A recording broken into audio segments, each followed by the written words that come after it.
हाँ, तो फिलहाल मिनी सेक्रेटेरिएट के बाहर में मौजूद हूँ। जी हमारे साथ में है, बातचीत कर लेंगे। सर नमस्कार। नमस्कार जी। सरकार की तरफ से एक आदेश था जिला प्रशासन को यहाँ पर उसका घेराव नहीं किया जाएगा, अगर घेराव होगा तो यहाँ पर FIR भी की जाएगी, शायद आपको याद होगा, और उसके बावजूद भी यहाँ पर घेराव हो रहा है और काफ़ी संख्या में घेराव। देखिए मैं एक बात कहूँ आपको, जो आंदोलनकारी होते हैं ना वो FIR से नहीं डरते। अगर हम FIR से डरेंगे फिर तो हम आंदोलन ही नहीं कर पाएंगे। हमारा आंदोलन का जो अचीवमेंट करनी है, जब तक हम वो अचीवमेंट नहीं करते तब तक हम किसी हाल में पीछे नहीं रुक सकते। अभी ना यहाँ पे वाटर कैनन भी चलाया गया था, आपको शायद पता होगा, वाटर कैनन भी चलाया गया था। ऐसा किसानों के पास में क्या था, क्या बंदूक ले रखी थी या हाथ के अंदर गोले ले रखे थे, जिसकी वजह से उनको वहाँ पर रोकना इतना ज़रूरी हो गया था कि वाटर कैनन का इस्तेमाल करना पड़ेगा? देखिए दरअसल बात ये है, सरकार का अहंकार है और कुछ बात नहीं है।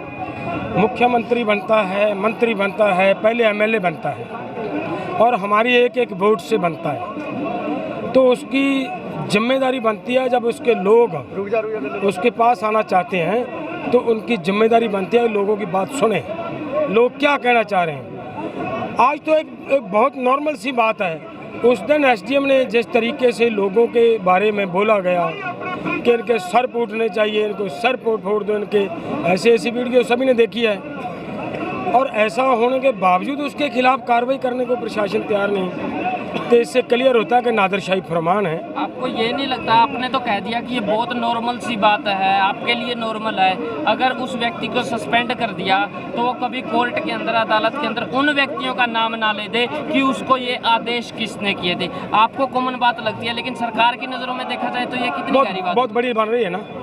यही क्वेश्चन है। आज भी जब प्रशासन से हमारी बात हो रही थी, प्रशासन DC सिर्फ उतनी बात करता था जितनी उसको अनुमति थी, उसके आगे की बात होती थी तो वो कहता था मैं सरकार से पूछ कर आता हूँ। वो पूछ कर आया तो उसने ये कहा कि हम उसकी इंक्वायरी खोल देते हैं, इंक्वायरी करवा देते हैं। तो हमने कहा कि FIR पहले लॉन्च करवा दो, उसके बाद इंक्वायरी हो जाएगी, अगर वो इंक्वायरी में बेकसूर होगा तो वो फ्री हो जाएगा। तो उन्होंने उस पर मतलब हाँ नहीं भरी। हमने यहाँ तक लचक दे दी उनको कि उसको सस्पेंड कर दो, उधर से इंक्वायरी शुरू कर दो। हम फिर भी सर्टिफाई हैं, अगर वो भी नहीं कर पा रहे। अगर एक वीडियो के अंदर राष्ट्रपति को गाली दे दी जाए या फिर राज्यपाल को गाली दे दी जाए तो बिना सोचे बिना समझे उसके ऊपर FIR दर्ज हो जाती है। यहाँ पर एक SDM लेवल का व्यक्ति किसानों के सिर फोड़ने का आदेश दे रहा है, उसके बावजूद किसानों के लिए यहाँ पर जिला प्रशासन जो है और साथ में सरकार मिलकर छुपती हुई नजर आ रही है। आपको नहीं लगता है कि बड़ी धांधली चल रही है? मैं धांधली छोड़कर मैं तो ये कहूँगा, धांधली तो कुछ और होती है। मैं ये कहूँगा कि बिल्कुल हिटलर शाही, नादरशाही चल रही है कि भले सभी किसानों को वो मरवा दे, हम ये आपके कहने पे किसी पर कोई कार्रवाई नहीं करेंगे। उसने जो कार्रवाई की है वो की नहीं है, वो करवाई गई है। आज क्लियर हो गया है, आज क्लियर हो गया है, उसने कार्रवाई की नहीं है, उससे कार्रवाई करवाई गई है।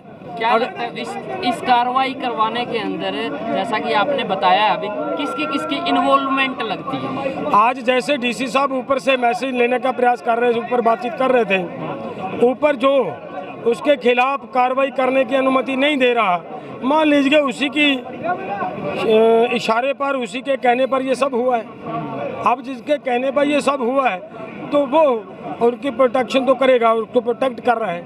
अब तो लेकिन किसान इसके साथ मतलब राजी नहीं है, किसान इसके सहमत नहीं होंगे। ने कहा था कि जिला सचिवालय का घेराव नहीं करना है, ये गलत हो जाएगा, हम इसको दरकिनार करते हैं। उसके बावजूद किसानों ने यहाँ पर जिला प्रशासन का घेराव किया।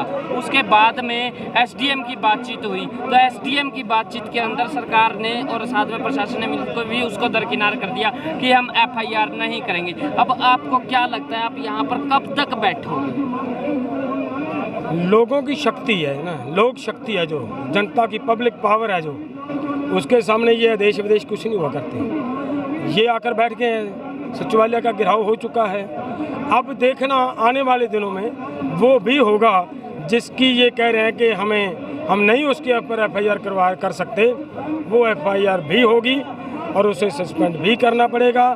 और हमारे किसान को इंसाफ भी देना पड़ेगा, उसके बच्चे को नौकरी भी देनी पड़ेगी, सबके ऊपर कार्रवाई करनी पड़ेगी। क्या लगता है किसान यहाँ पर कितनी वक्त तक और बैठने वाले हैं? मैंने आपको कहा ना कि जितनी देर तक हमारा हक नहीं मिल जाता, इंसाफ नहीं मिलता, हमारा किसान शहीद हुआ है, जब तक हमारे शहीद को इंसाफ नहीं मिलता तब तक हम नहीं हटेंगे। किसान शहीद बोल रही है लेकिन सरकार शहीद का दर्जा नहीं दे पा रही है, क्या कहें? सरकार तो अभी तक भगत सिंह को शहीद का दर्जा नहीं दिया।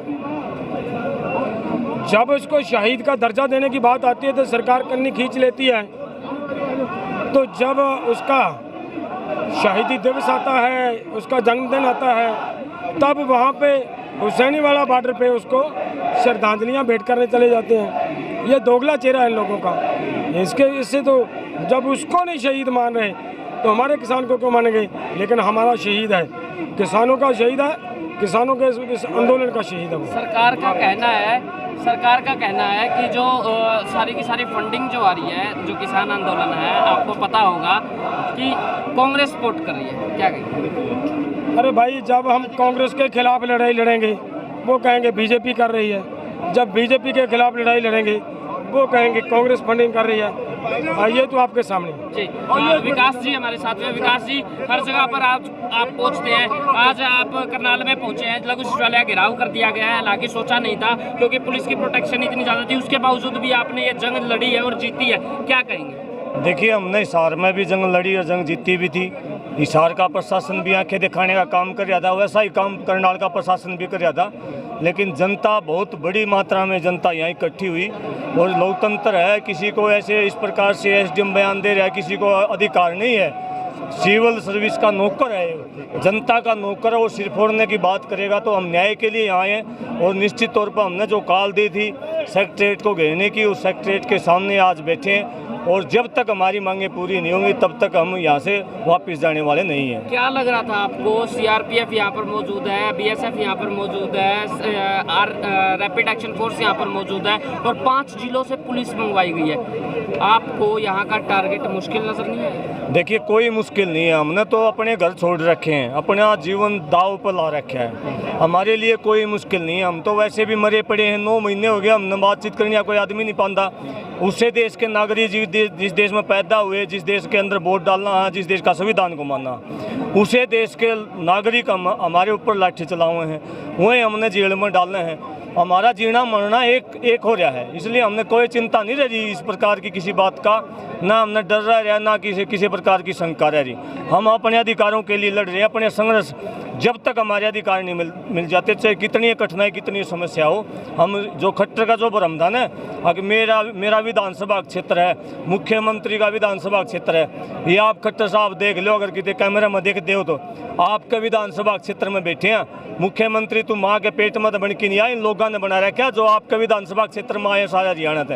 आपको अपने कर्तव्यों का पालन करते हुए जल्दी से उस एसडीएम को बर्खास्त करके उसके खिलाफ 302 और 307 के मुकदमे दर्ज कर देने चाहिए, उस एसएचओ के खिलाफ 302 और 307 के मुकदमे दर्ज कर देने चाहिए। क्या लगता है अभी तक एसडीएम के ऊपर कार्रवाई नहीं हुई है? अगर कोई व्यक्ति राज्यपाल को या फिर राष्ट्रपति को गाली निकाल देता या इस तरीके की कोई बात बोल देता तो 2 सेकंड के अंदर एफआईआर दर्ज हो जाती, लेकिन वहीं पर एक एसडीएम लेवल का व्यक्ति किसानों का सिर फोड़ने का जिक्र करता है और उसके कहे अनुसार सिर भी फूट जाते हैं, यहाँ पर किसान की मृत्यु भी हो जाती है, उसके बावजूद भी अभी तक एफआईआर दर्ज नहीं हुई। क्या लगता है इसके पीछे क्या चल रहा है? देखिए, बहुत बड़ी राजनीतिक है जो आरएसएस का षड्यंत्र चल रहा है, देश को तोड़ने का प्रयास करे, मैं तो ये कहूँगा। क्योंकि जिस प्रकार से हमारे किसानों के ऊपर, उन्हीं केसों के अंदर हमारे किसानों के ऊपर केस दर्ज कर दिए गए हैं, हमारे किसानों की एमएलआर कट रही है, उनके ऊपर केस दर्ज नहीं हुए हैं।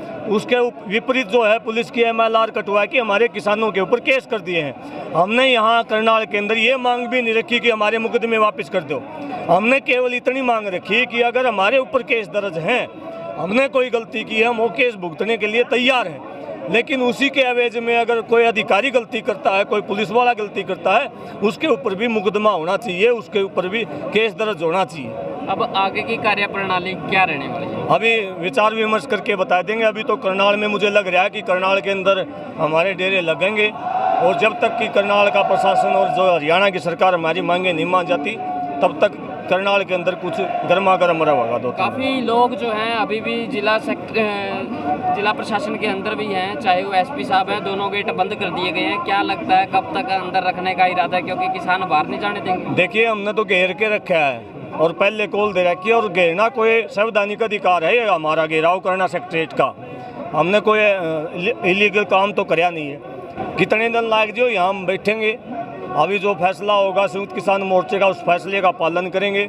निश्चित तौर पर जिस प्रकार से डीसी ने प्रेस कॉन्फ्रेंस करके इंटरनेट बंद कर दिया, जैसे जम्मू कश्मीर के अंदर हम हैं, जैसे यहाँ पाकिस्तान के अंदर हम हैं, इंटरनेट सुविधाएं बंद कर दी, बैरिकेड लगा दिए गए, करनाल के अंदर घुसने नहीं देंगे। ये कैसी वार्निंग है, कैसी चेतावनी है? आओ भाई, अब रोको, इन्हें घुसने नहीं देंगे तो कड़े गए डीसी एसपी। हो सकता है मैं ये करनाल के प्रशासन को संदेश भी देना चाहता हूँ, चेतावनी भी देना चाहता हूँ। आप लोग पब्लिक सर्वेंट हैं, पब्लिक के साथ मिलके चलो, पब्लिक के साथ कुछ भी अनलॉफुल कार्य ना करो, वरना बहुत घातक परिणाम हो।